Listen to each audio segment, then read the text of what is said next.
Hello, ഒരുപാട് സന്തോഷമുണ്ട്. എൻ്റെ പത്തിരി ഉണ്ടാക്കുന്ന നാടൻ പത്തിരി ഉണ്ടാക്കുന്ന വീഡിയോ കണ്ട് എല്ലാവർക്കും ഇഷ്ടപ്പെട്ടത് എന്ന് അറിഞ്ഞാൽ ഒരുപാട് സന്തോഷമുണ്ട്. അതിൽ നിന്ന് ഒരു കമന്റ് കണ്ടപ്പോഴാണ് ഇന്നത്തെ വീഡിയോ വരുന്നത്. ഒരു കമന്റ് വന്നിരിക്കുന്നത് എന്താണെന്ന് വെച്ചാൽ മീൻ ചണ്ണം ഉണ്ടാക്കുന്നതൊന്ന് വീഡിയോ ഇടാമെന്ന് പറഞ്ഞിട്ട്. ഈ ഒരു വീഡിയോയിൽ എന്തായാലും മീൻ ചണ്ണം ഉണ്ടാക്കുന്നത് എങ്ങനെയാണെന്ന് കാണിച്ചു തരാം. ഞങ്ങളുടെ ലക്ഷദ്വീപിലെ നാടൻ മീൻ ചണ്ണം.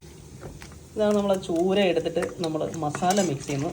ഇതാണ് നമ്മൾ ഇവിടുത്തെ മസാല. ഒരു സ്പെഷ്യൽ രീതിയിലാണ് മസാല ഉണ്ടാക്കുന്നത്. ഇതാണ് നമ്മളെ മംഗലാപുരം മുളക് എടുത്തിട്ട് നല്ലോണം ഉണക്കും. വെയിലത്ത് വെച്ച് ഉണക്കിയതിന് ശേഷം ഈ ഒരു ഡ്രൈ പരുവത്തിലായി കഴിഞ്ഞാൽ ഡ്രൈ ആയിട്ട് ഇതെടുത്തിട്ട് പൊടിക്കും. പൊടിച്ചതിലേക്ക് കുരുമുളകും കുറച്ച് വെളുത്തുള്ളിയും കൂടി മിക്സ് ചെയ്തിട്ട്, ചിലരാണെങ്കിൽ നമ്മൾ നെല്ലിക്ക പൊടിയില്ലേ, ഉണങ്ങിയ നെല്ലിക്ക പൊടി അത് മിക്സ് ചെയ്യും, നെല്ലിക്ക മിക്സ് ചെയ്തിട്ട് നല്ലവണ്ണം അരക്കും. സോ ഇതാണ് അപ്പോൾ നമ്മൾ അരച്ച് കഴിഞ്ഞിട്ടുള്ള പരുവം. ഇത് ഇങ്ങനെ ഉണ്ടാവും മുളക് അരച്ചത്. ചില ദ്വീപുകളിലൊക്കെ വലിയ ജീരകമൊക്കെ ഇടുന്നതാണ്. ഞങ്ങളുടെ വീട്ടിൽ എന്തായാലും ഈ ഉണക്ക നെല്ലിക്ക ഇടാറില്ല. മിക്കവാറും ചില വീടുകളിലൊക്കെ ഉണക്ക നെല്ലിക്ക ഇടും. എന്നിട്ടാണ് ഇങ്ങനെ അരച്ച് ഈ പരുവത്തിലാക്കുന്നത്. അതിലേക്ക് കുറച്ച് വെള്ളം, ഇത് സുറുക്കയാണ്, അതിലേക്ക് കുറച്ച് നാടൻ സുറുക്കയാണ് ഇപ്പോൾ ഒഴിച്ചത്. അതിലേക്ക് ഉപ്പ് പാകത്തിന്.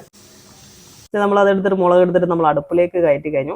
ഇതിപ്പോ ഇന്നത്തെ കാലത്ത് കണ്ടില്ലേ, ഇതുപോലത്തെ ഒരു ചട്ടിയിലാണ് ഉപയോഗിക്കുന്നതെങ്കിൽ പണ്ട് കാലത്ത് ശരിക്കും ഒറിജിനൽ നമ്മൾ മൺചട്ടിയിലൊക്കെ ആയിരുന്നു ഈ ഒരു മീൻ ചണ ഉണ്ടാക്കിക്കൊണ്ടിരുന്നത്. അതിന്റെ ടേസ്റ്റ് വേറെ തന്നെയാണ്. അത് കഴിഞ്ഞതിന് ശേഷം വെളുത്തുള്ളി, കറിയുള്ളി, കറിവേപ്പില, ഉലുവ, ഇത്രയും സാധനങ്ങൾ എടുത്തിട്ട് വെളിച്ചെണ്ണയിലിട്ട് നല്ലവണ്ണം തൂവിക്കുക. അതേപോലെ നമ്മുടെ മീൻ ചണ്ണ നല്ലവണ്ണം തിളച്ച് വന്നിട്ടുണ്ട്. അപ്പൊ ഏകദേശം നമുക്ക് മീനൊക്കെ നല്ല പാകത്തിലായിട്ടുണ്ടാവും. ആ സമയത്ത് നമ്മൾ തൊട്ടിപ്പുറത്ത് എണ്ണയിൽ തൂവിക്കാൻ വേണ്ടി റെഡിയാക്കി എണ്ണ ചൂടാക്കാണ്.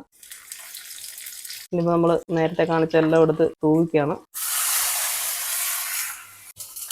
ഇതാണ് മീൻ ചണ്ണം റെഡിയായി കഴിഞ്ഞു, സെറ്റ് ആയിട്ടുണ്ട്. എന്തായാലും ഇതിപ്പോൾ ചില ദ്വീപിലാണെങ്കിൽ എന്താ പറയുക, നല്ലവണ്ണം വറ്റിച്ചെടുക്കും. ചില ദ്വീപിലെന്നല്ല, മിക്കവാറും എല്ലാ ദ്വീപിലുണ്ട്. ഇതിന് തന്നെ നല്ലവണ്ണം വറ്റിച്ചെടുക്കും. ഈ വെള്ളമൊന്നും ഇല്ലാത്ത രീതിയിൽ വറ്റിച്ചെടുക്കും. അതിന് പറയുന്നത് മീൻ ചണ്ണം എന്നല്ല, അതിന് പറയുന്നത് മീൻ വരട്ടിയതെന്നോ വറ്റിച്ചതെന്നോ പറയും. അത് ഇതിനെക്കാട്ടി വേറെ ലെവൽ ടേസ്റ്റ് ആണ്. എസ്പെഷ്യലി എന്താ പറയുക, അത് നല്ല, ഞാൻ നേരത്തെ പറഞ്ഞ പോലെ ചട്ടിയിലൊക്കെ ആണെങ്കിൽ, മൺചട്ടിയിലൊക്കെ ആണെങ്കിൽ ആ ചട്ടിയിലെ അവസാനത്തെ ഇങ്ങനെ സൈഡിലൊക്കെ നല്ല രീതിയിൽ ഭക്ഷണമൊക്കെ ഇങ്ങനെ പിടിച്ച് നിൽക്കുമ്പോൾ അതൊക്കെ ഇങ്ങനെ വടിച്ചെടുക്കാൻ വേണ്ടി സൂപ്പർ ടേസ്റ്റ് ആയിരിക്കും. എന്തായാലും ഇതാണ് ഞങ്ങളുടെ മീൻ ചണ്ണം. അപ്പോൾ ഇതുപോലെ എന്തെങ്കിലും നിങ്ങൾക്ക് ഏതെങ്കിലും ഒരു എന്താ പറയുക ലക്ഷദ്വീപ് വിഭവങ്ങൾ കാണാൻ ആഗ്രഹിക്കുന്നുണ്ടെങ്കിൽ കമന്റ് ഇടുക. Okay, thank you.